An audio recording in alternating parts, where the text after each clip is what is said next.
Machine ఇచ్చారు. అందరు రైతులు కూడా సహకరించారు. ఇక్కడ మా కాంగ్రెస్ రైతులు కూడా ఉన్నారు.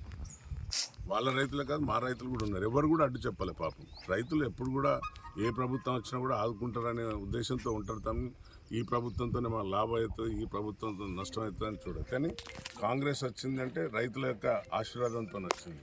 ఈరోజు మనం ఏదైతే భూమాత పోర్టల్ తెచ్చినామో, భూమాత పోర్టల్తో రైతులందరూ ఆనందంగా ఉన్నారు. కాబట్టి రైతులను ఆదుకునే ప్రభుత్వం కాంగ్రెస్ ప్రభుత్వం. మీ ఎవరిని కూడా ఒక మాట అంటలేము. మీరు రజోత్సవ సభలు పెట్టుకోండి, ఇంకెన్ని ఉత్సాహాలను చేయండి. We are not against for that. కానీ ఎందుకు మా పైన బుద్ధి తగులుతున్నారు?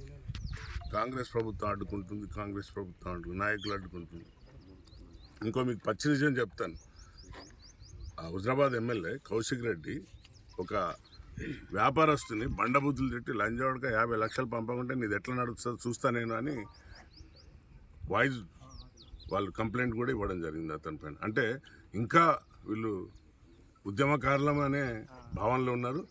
కాంగ్రెస్ ప్రభుత్వం ఇచ్చింది తెలంగాణ, మీ అందరికీ తెలుసు. సోనియమ్మ ఇవ్వకుంటే వాళ్ళ తెలంగాణ అంబేద్కర్ గారు ఇచ్చింది, రాజ్యాంగ ప్రకారంగా తెలంగాణ వచ్చింది.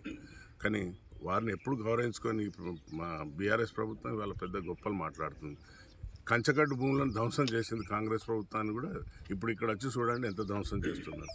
కెనాల్స్, దేవదుల కెనాల్, వాగు, దాని నేచర్ని అంతా అంటే నేచురల్గా పోయే వాగును కూడా కొలాప్స్ చేసి మొత్తం నింపేసి ఇప్పుడు మళ్ళీ చిలక పలుకులు పలుకుతున్నారు.